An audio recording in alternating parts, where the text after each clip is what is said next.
It could be said that the Saginaw Bolters was a dream team, assembled by the manager of Saginaw's best softball team, the Expressway Bars, John Clements.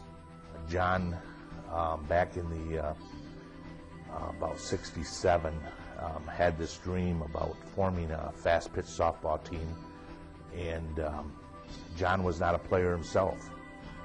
He loved the game. Clements talked Art Gillis into a merger that would vie for the World Championship. The team's title would come from Art's company.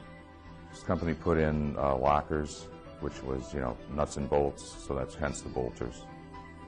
At that time, we were pretty established as a good caliber team. We had a good nucleus of players, but what we were lacking for the national scene was the person on the mound, and that's where Art really stepped up to the plate. He only had to go halfway around the world.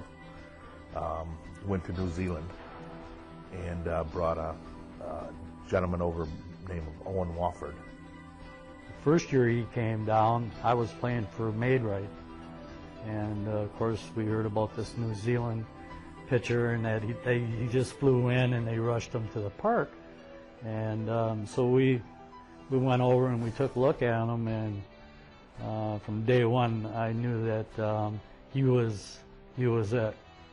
The Bolters finished 7th in the World Championship, and Walford moved on to arch-rival Midland McArdles, a replacement pitcher actually called Art Gillis, and Kevin Herlihy was again from New Zealand. We were all very fortunate, to play with a guy like that. He, very seldom do you get to do anything with somebody that's the best in the world at what they do, and this group of guys got to play with somebody that was literally the best in the world. The 1979 season began with Herlihy and the Bolters beating McArdles 1-0.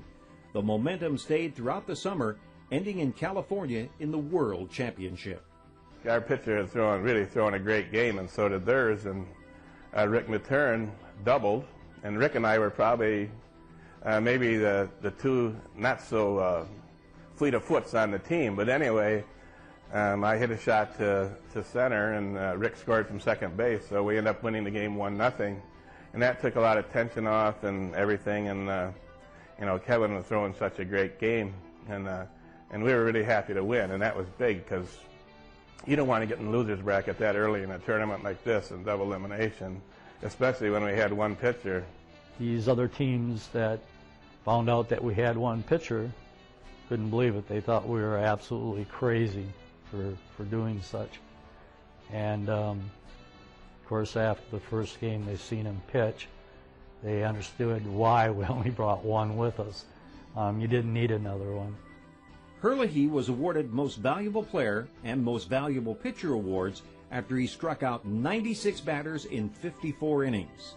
The Bolters were world champions. We were awarded world championship rings, and that was quite a thrill. I literally carry mine in my briefcase. Because a lot of times you give presentations to higher level executives and you get a little nervous, and I'll just take a look at it and remember that I was on a world championship team.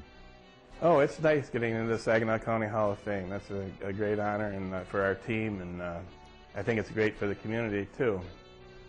And Saginaw is in the forefront as far as having a Michigan area representative, and then Saginaw winning the tournament. They're the only Michigan team to ever win the World Tournament, and it's over 50 years old.